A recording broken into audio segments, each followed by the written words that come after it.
জাবের ইবনে আব্দুল্লাহ রাদিয়াল্লাহু তাআলা আনহু, জাবের ইবনে আব্দুল্লাহ রাদিয়াল্লাহু তাআলা আনহু যখন 15 বছর বয়স, তখন তার বাবা ইন্তেকাল করেন, তখন তার বাবা মারা যান। জাবের ইবনে আব্দুল্লাহ রাদিয়াল্লাহু তাআলা আনহু ছিলেন 7টি বোন। কতটি বোন?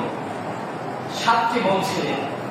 তার বয়স 15 বছর। ভালো করে বুঝবেন, বাবা মারা গিয়েছে, 7টি বোনের দায়িত্ব জাবের ইবনে আব্দুল্লাহ রাদিয়াল্লাহু তাআলার মাথার উপরে চলে আসলো।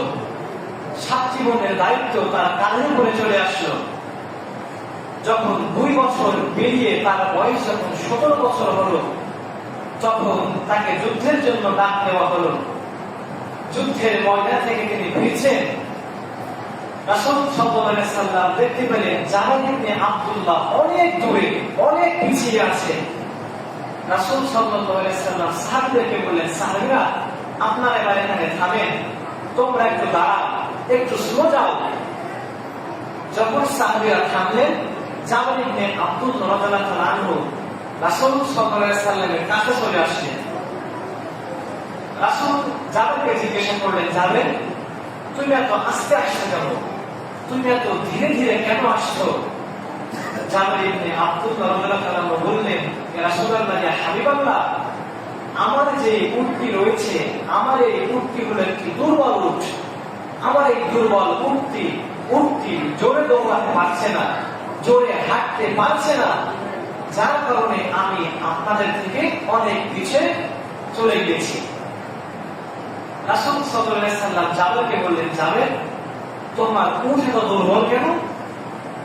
জাবের ইবনে আব্দুল্লাহ রাদিয়াল্লাহু তাআলা বললেন, ইয়া রাসূলুল্লাহ, ইয়া হাবিবাল্লাহ, আপনি তো জানেন আমার যখন 15 বছর বয়স, তখন আমার বাবা যুদ্ধের ময়দানে শহীদ হয়েছে। আমার 7টা বোনের দায়িত্ব আমার কাঁধের উপরে চলে এসেছে।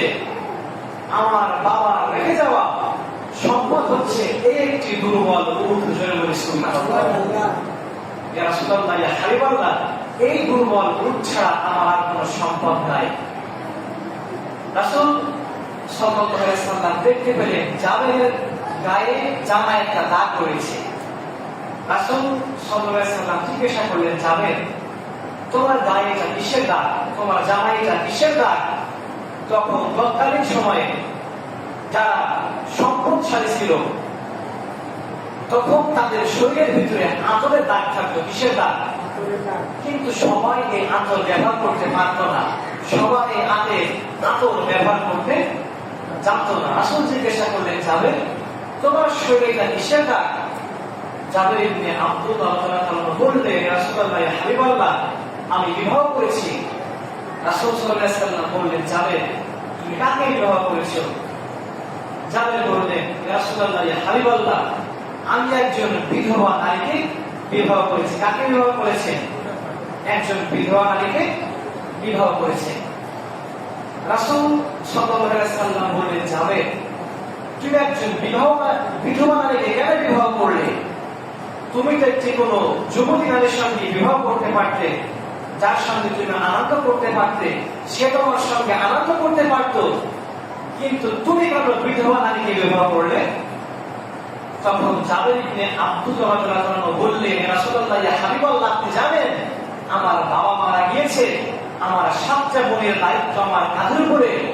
আমি এই কারণে একজন বিধবা নারীকে বিবাহ করেছি, এই কারণে যে আমার এই 7টা বোনকে যেন একটি দায়িত্বশীল নারী আমার 7টা বোনকে যেন ভালোভাবে লালন পালন করতে পারে, তাদেরকে ভালোভাবে স্নেহ করতে পারে, এই জন্য আমি একজন দায়িত্বশীল নারীকে বিবাহ করেছি। জোরে বলি সুবহানাল্লাহ। রাসূল সাল্লাল্লাহু আলাইহি ওয়াসাল্লাম বললেন, যাবে তাহলে তোমার উটটি তো অনেক দুর্বল, এখন কি করা যায়? রাসূল সাল্লাল্লাহু আলাইহি ওয়াসাল্লাম তখন জাবেরের উটের পিছনে একটি আঙ্গুল দিয়ে ঘুষা মারলেন। জোরে বলি সুবহানাল্লাহ। এটি এমন একটি আঙ্গুল, যে আঙ্গুলটা আকাশের দিকে আঙ্গুল তুললে চাঁদ দ্বিখণ্ডিত হয়ে যায়। জোরে বলি সুবহানাল্লাহ। এটি এমন একটি আঙ্গুল, একটি পাত্রের ভিতরে অল্প কয়েকটা গোশত আছে এবং অল্প কয়েকটা রুটি আছে। রাসূল সাল্লাল্লাহু আলাইহি ওয়াসাল্লাম পাত্রের ভিতরে হাতটা ডোবালেন, 1400 মানুষ ওই রুটি এবং গোশতগুলো খেলো। খাওয়ার পরেও যতটুকু গোশত ছিল ততটুকু গোশতই অবশিষ্ট। জোরে বলি সুবহানাল্লাহ। এটি সে একটি আঙ্গুল, এই আঙ্গুল দিয়ে রাসূল সাল্লাল্লাহু আলাইহি সাল্লাম জাবের ইবনে আব্দুল্লাহ রাদিয়াল্লাহু তাআলা উটের পেছনে একটি ঘুষা মারলেন, সঙ্গে সঙ্গে উটের বুঝে চলে আসলো, উটটা সুস্থ হয়ে গেল। জোরে বলি সুবহানাল্লাহ। জাবের ইবনে আব্দুল্লাহ রাদিয়াল্লাহু তাআলা চলতে শুরু করলেন, চলতে চলতে রাসূল সাল্লাল্লাহু আলাইহি সাল্লাম বললেন, জাবের এবার তুমি থামো। জাবের ইবনে আব্দুল্লাহ রাদিয়াল্লাহু তাআলা থেমে গেলেন। রাসূল সাল্লাল্লাহু আলাইহি সাল্লাম বললেন, জাবের তুমি তোমার এই উটটা আমার কাছে বিক্রি করে দাও। কি করো? কথা বলতে হবে, কি করো? আমার কাছে বিক্রি করে দাও। জাবের বললেন, ইয়া রাসূলুল্লাহ, ইয়া হাবিবাল্লাহ, আপনি জানেন আমার কোনো সম্পদ নাই, আমার কোনো ধন সম্পদ নাই, আমি আমার এই উটটা আপনার কাছে বিক্রি করতে পারবো না। রাসূল সাল্লাল্লাহু আলাইহি সাল্লাম আবার বললেন, জাবের উটটা বিক্রি করে দাও। জাবের বলল, না, বিক্রি করতে পারবো না।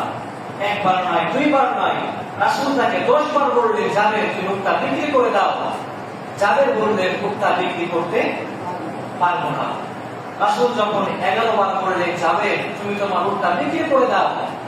জাবের যখন বললেন, রাসূলুল্লাহ, ইয়া হাবিবাল্লাহ, আমি আমার উটটা বিক্রি করে দেব, ঠিক আছে, কিন্তু এই উটের বিনিময়ে আপনি আমাকে কত দিরহাম দিবেন? রাসূল বললেন, জাবের আমি তোমাকে 1 দিরহাম দিব।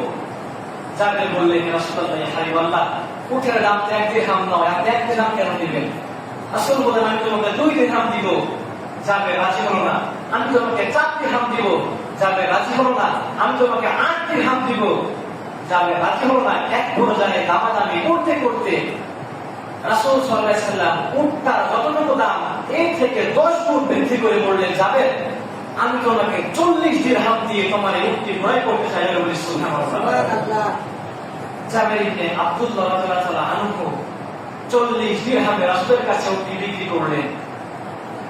রাসূলকে এবার জাবের বললেন, রাসূলুল্লাহ, ইয়া হাবিবাল্লাহ, আমি তোমার উটটি আপনার কাছে বিক্রি করে দিয়েছি, আপনি আমার উটটি ক্রয় করে নিয়েছেন, কিন্তু এখান থেকে মদিনা পর্যন্ত যাওয়ার জন্য আমার কাছে কোনো অর্থ নাই, কোনো সরঞ্জাম নাই। ইয়া রাসূলুল্লাহ, ইয়া হাবিবাল্লাহ, আমি আমার এই উটটা নিয়ে, আপনার ক্রয় করা উট নিয়ে আমি কি মদিনা পর্যন্ত যেতে পারি? রাসূল সাল্লাল্লাহু আলাইহি সাল্লাম বললেন, যাবে, তুমি এই উট নিয়ে মদিনা পর্যন্ত যাও। সুবহানাল্লাহ।